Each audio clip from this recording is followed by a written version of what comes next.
Hello दोस्तों, नमस्कार। आपका बहुत बहुत स्वागत है आपके अपने channel the Harishankar Bundeli channel में। देखिए दोस्तों, आज मैं ऐसा रहस्यमय किला दिखाने वाला हूं जो बादल महल के नाम से जाना जाता है। इसे बादल महल इसलिए कहा जाता है क्योंकि यह बादलों को भी चीरता है। और इतना ही नहीं दोस्तों, के लोगों के द्वारा कहा जाता है कि यहाँ पर महाराजा छत्रसाल का साम्राज्य रहा है। तो यह 450 वर्ष पुराना महल बना हुआ है। इसे सतखंडा महल के नाम से भी जाना जाता है और इसे पुराने महल के नाम से भी जाना जाता है। लोगों के द्वारा बताया गया है कि यहाँ पर 52 एकड़ में फैला हुआ है महाराजा छत्रसाल का साम्राज्य, क्योंकि यहाँ भर नहीं है इनका ऐसा ही साम्राज्य एक धोबेला में है। धोबेला में भी महाराजा छत्रसाल ने साम्राज्य किया और यहाँ जहाँ तक ज़्यादा रहे बेलाताल नामक जैतपुर कस्बा में। तो आइए दोस्तों, बिना देरी करते हुए इनके इतिहास की ओर बढ़ते हैं। तो गांव के व्यक्तियों द्वारा बताया गया है कि इस बादल महल में इतना खजाना छुपा हुआ है, इतना खजाना छुपा हुआ है कि दोस्तों अगर मिल जाए तो भारत से मिट सकती गरीबी। दोस्तों इतना ही नहीं, कहते हैं लोग कि यहाँ पर एक बार ऐसी घटना हुई कि लोगों के द्वारा इस धन को निकालने की कोशिश की तो उनकी आंखों की दृष्टि चली जाती है। आखिर क्या है वो इतिहास, क्या है वो कहानी, दोस्तों यही सब जानने के लिए चलते हैं। पहले बादल महल को घुमाएंगे, फिर उसके बाद पूरा का पूरा इतिहास बताएंगे कि किस प्रकार से महाराजा छत्रसाल का वो खजाना छुपा हुआ है जो महाराजा छत्रसाल के बेटे थे। क्योंकि अक्सर होता है ना कि जो राजा महाराजा हुआ करते थे तो उनका जो खजाना था वो अपने किले और महलों में छुपा देते थे। तो आज हम उन्हीं के बादल महल के यहाँ पर जाएंगे और पूरा बताएंगे कि किस प्रकार से कहाँ पर रखा हुआ है वो खजाना और किस प्रकार से लोग वहाँ पर धन खोदने की कोशिश करते हैं। क्या है वो कहानी जो लोगों के द्वारा बताया गया है कि जो यहाँ पर सरकारी कर्मचारी लगे हुए थे तो उनके द्वारा यहाँ पर एक बार धन खोदने की कोशिश की। क्या है ये कहानी, सभी वीडियो के अंत में बताएंगे। तो दोस्तों वीडियो में अंत तक बने रहना। चलते हैं, पहले घुमाएंगे फिर उसके बाद बताएंगे कि क्या है वो कहानी। देखिए जैसे ही हम और आगे बढ़ते हैं तो यहाँ पर एक मोटी मोटी दीवार, ऐसी ही मामूली दीवारें नहीं बनी हुई, क्योंकि पहले अक्सर लड़ाइयाँ लड़ी जाती थी। जो ऐसे बुंदेलखंड में वीर योद्धा अनेक हुए, जैसे अलाउद्दीन महाराजा छत्रसाल उन्हीं में से एक माने जाते हैं, जो 450 बरस के पहले के राजा माने जाते हैं। और ये टंकी देख रहे हैं ना, ये टंकी के यहाँ पर पहले जो जिस ठेकेदार ने ठेका लिया था इस टंकी का पहले, तो उसने खुदाई जैसी ही की यहाँ पर, तो खुदाई करते करते रहे हैं पूरे में खजाना छुपा हुआ है। मतलब लोगों के द्वारा बताया गया है ऐसा कि कहीं पर सिक्के मिलते हैं तो कहीं पर हीरे जवाहरात ऐसे अनेक प्रकार के देखने को मिलते हैं। तो ये टंकी, जब टंकी का ठेकेदार आता है तो यहाँ पर खुदाई चलती है जीसीबी द्वारा और कई अधिकारी आते हैं और लेबर भी लगी हुई थी साथ में, ऐसा लोगों के द्वारा बताया गया है।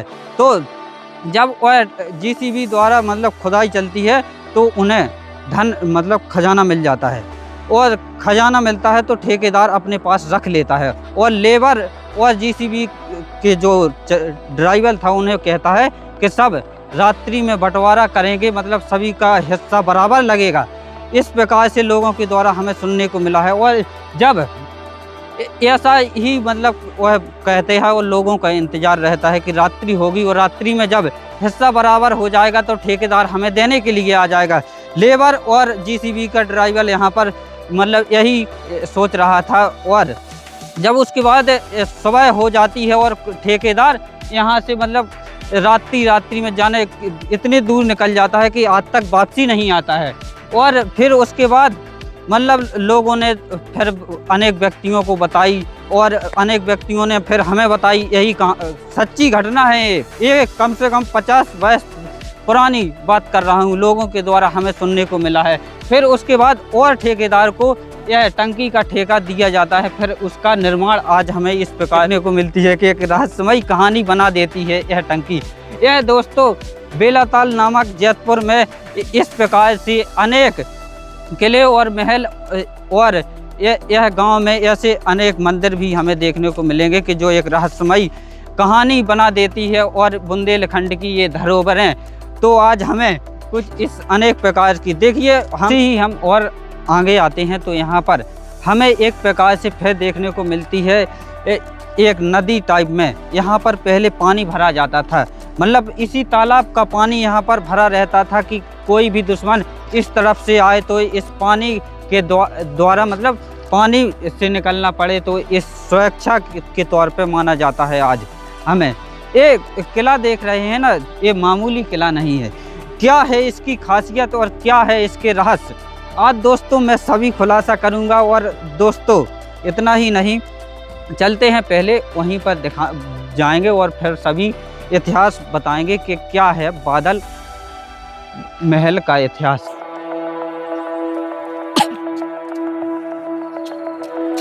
ऐसे ही यहाँ पर आते हैं तो यहाँ पर इन सीढ़ियों के जरिए हम ऊपर की तरफ आगे बढ़ेंगे और यहाँ पर जंगल देखने को मिलेगा। और क्यों आखिर बनवाते थे राजा महाराजा जंगलों और पहाड़ों पर एक किले और महल। तो दोस्तों यही सब जानने के लिए रहिए वीडियो में। ऐसे ही हम यहाँ आते हैं तो हमें अब देखने को मिलता है बादल महल। और यहाँ से हालांकि यहाँ से रास्ता आज हमें देखने को मिल रही है, लेकिन यहाँ से नहीं थी, पहले यहाँ से मेन दरवाज़ा हुआ करता था इस तरफ से।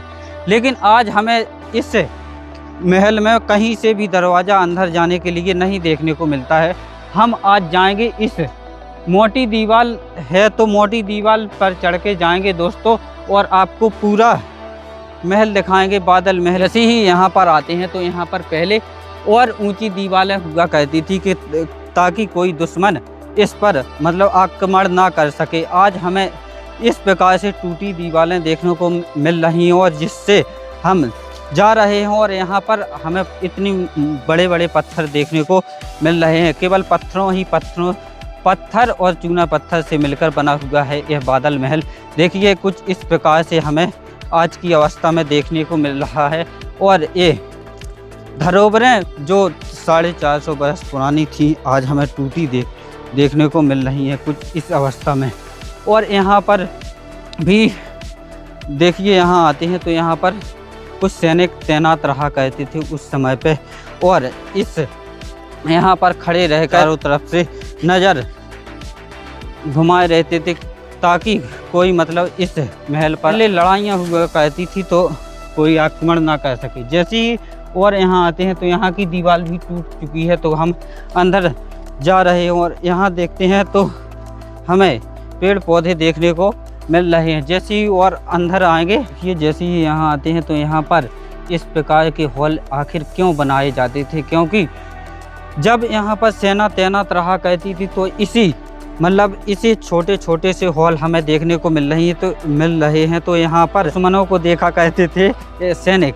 और जैसे ही यहाँ आते हैं तो यहाँ पर हमें बाहर से 7 खंड देखने को मिल रहे हैं, लेकिन यहाँ पर हमें आज 3 ही खंड देखने को मिल रहे हैं। इसके नीचे तल में बने हुए हैं 4 खंड और अंदर, तो अंदर जाकर भी हम बताएंगे कि मतलब कैसे मतलब बने हुए हैं, क्या कहाँ पर रखा हुआ है वो खजाना, किस प्रकार से कैसी कैसी मुसीबतों से जाकर जब पहुँच पाते हैं उस कक्ष पर जहाँ पर बेशुमार धन दौलत आज भी छुपी हुई है। आइए चलते हैं। देखिए यहाँ हम देखेंगे तो पूरे में एकदम पेड़ पौधे उग आए हैं, जर्जर हमें देखने को मिल रहा है, कहीं से भी रास्ता नहीं देखने को मिल रही कि अंदर किस प्रकार से जाएं। देखिए यहाँ पर आते हैं तो एकदम ऊपर की छतें टूट कर बिखर चुकी हैं, एकदम ध्वस्त होता जा रहा है यह बादल महल। देखिए यहाँ आते हैं तो यहाँ से पहले ये पीछे का पॉइंट था, आगे से इस तरफ देखेंगे तो आगे से गेट हुआ करता था 450 वर्ष पहले। देखिए यहाँ आते हैं तो यहाँ पर भी हमें पूरे में पेड़ पौधे देखने को मिल रहे हैं। पहले यहाँ पर एक समय पर कक्ष बाई कक्ष एक मीटिंग अटेंड किया करते थे, मतलब एक प्रकार से रणनीति बनाया करते थे कि यहाँ पर बैठा करते थे बादल, जो महाराजा छत्रसाल के बेटे थे, उन्हीं का महल आज हमें कुछ इस अवस्था में देखने को मिल रहा है। जैसे ही और हम आएंगे तो हमें फिर टूटी दीवारें और देखिए कितनी देखिए इस प्रकार से बनाई जाती थी, इतनी मोटी मोटी दीवारें। और देखिए कुछ इस अवस्था में हमें देखने को मिलती हैं, इतनी मोटी मोटी दीवार बिखरी पड़ी हुई हैं। देखिए देख रहे हैं कहाँ से जाना पड़ता है इसके अंदर। देखिए दोस्तों, जैसे ही हम यहाँ आते हैं तो यहाँ से पहले गेट नहीं था, आज हमें दरवाज़ा टूटा हुआ देखने को मिलता है। जैसे ही हम इसके अंदर जाएंगे तो देखते हैं अंदर क्या है। आइए चलते हैं दोस्तों। तो जैसे ही अंदर की तरफ कदम बढ़ाते हैं तो हमें एक गड्ढा नामा देखने को मिलता है। ऐसे देखने को मिलता है जैसे कि अंदर तक कि 7-8 फुट कम से कम गड्ढा खुदा हो। ये आखिर गड्ढा दोस्तों हैरान कर देने वाला यह गड्ढा हमें यह बताता है कि आज भी हमें वो जिंदा सबूत देखने को मिलता है कि आखिर दोस्तों यहाँ पर कई लोग आते हैं और यहाँ पर धन खोदने की भी कोशिश करते हैं, इसलिए इतना बड़ा गड्ढा हमें देखने को मिलता है। क्योंकि यहाँ पर दिन में तो लोग नहीं आते हैं, एकदम सुनसान एरिया देखने को हमें आज दिन में भी है फिर भी देखने को मिलता है। लेकिन दोस्तों रात में यहाँ पर लोग आते हैं और धन के लालच में इतने बड़े बड़े गड्ढे खोदते हैं और इस महल को, बादल महल को तोड़ने की कोशिश करते हैं, जो 400 बरस से अपने बलबूते पर आज भी हमें टिका इस प्रकार से देखने को मिलता है। यह सतकंडा महल जो बादलों को एक प्रकार से चीरता था उस समय पर, जब यहाँ पर महाराजा छत्रसाल के बेटे बादल रहते थे इस किले में। तो इस प्रकार से हमें आगे बढ़ते हैं तो हमें एकदम आगे कुछ नहीं दिखाई देता है, एकदम पेड़ पौधे और जर्जर अवस्था में हमें यह किला देखने को मिलता है। देखिए, और यहाँ से नीचे की तरफ जाने के लिए रास्ता तो था, आज हमें एकदम मलबा पूरा देखने को मिलता है इसके अंदर से। नहीं तो दरवाजे के ऊपर दरवाजे देखने को मिलते हैं, जहाँ पर आज भी लोग बताते हैं कि छुपा हुआ है कई करोड़ों का खजाना। के इतना खजाना है कि दोस्तों अगर मिल जाए तो मिट सकती है दोस्तों भारत से गरीबी। देखिए इनका इतिहास एक रोचक कह देने वाली कहानी यह आई है लोगों के द्वारा। हमने सुना है कि यहाँ पर जो सरकारी कर्मचारी और अधिकारियों द्वारा सरदार को बुलाया जाता है, यहाँ पर इसके सबसे नीचे तल में जहाँ पर छुपा हुआ है खजाना। तो मतलब आखिर हम बार बार क्यों बोल रहे हैं कि आखिर छुपा हुआ है खजाना, क्योंकि लोगों के द्वारा हमने पहले ही कहानी सुन ली थी कि मतलब किस प्रकार से इस बादल की कहानी रही, क्या इतिहास रहा। तो इसलिए क्योंकि यहाँ पर पहले सरकारी कर्मचारियों के द्वारा मतलब मिलकर उन्होंने सोचा कि यहाँ पर जो खजाना छुपा हुआ है उन्होंने किस प्रकार से, ये तो नहीं पता, लेकिन लोगों के द्वारा बताया गया है कि यहाँ पर सरकारी कर्मचारी और अधिकारी आए और साथ में एक सरदार को बुलाया। जैसे ही सरदार को लुभाकर लाए और उसके नीचे वाले तल में गए जहाँ पर छुपा हुआ है, जहाँ पर मतलब आज ताला लगा हुआ था, लेकिन उस ताले को उस सरदार ने तो ताले को तो खोल लिया और उसके अंदर भी चले गए। जैसे ही अंदर गए तो उन्होंने देखा कि बहुत सारा खजाना छुपा हुआ है, कि यहाँ इतना बताया जाता है कि अगर उस खजाने को लाया जाए तो क्विंटलों के क्विंटल इतना उन्होंने खजाना देखा।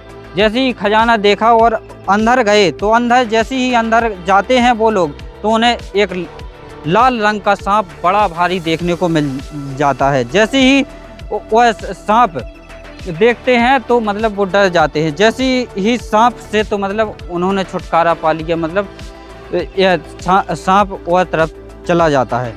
फिर जैसे ही वो सोने को हाथ लगाते हैं, मतलब धन दौलत संपत्ति जो भी वहाँ पर छुपी हुई है, जैसे ही सोने को हाथ लगाते हैं तो उनकी आँखों की रोशनी चली जाती है दोस्तों।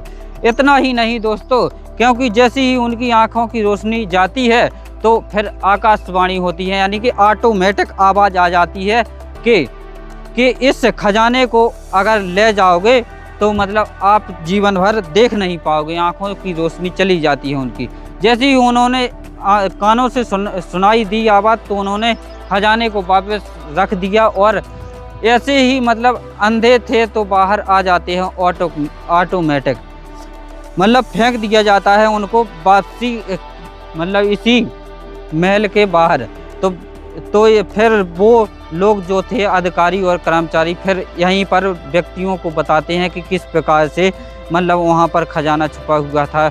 तो आज हम दोस्तों इस प्रकार से है था या नहीं दोस्तों ये तो नहीं पता, लेकिन लोगों के द्वारा जो कहानियाँ हमने सुनी हैं वो दोस्तों आप तक पहुँचाई हैं। दोस्तों अगर यह वीडियो पसंद आया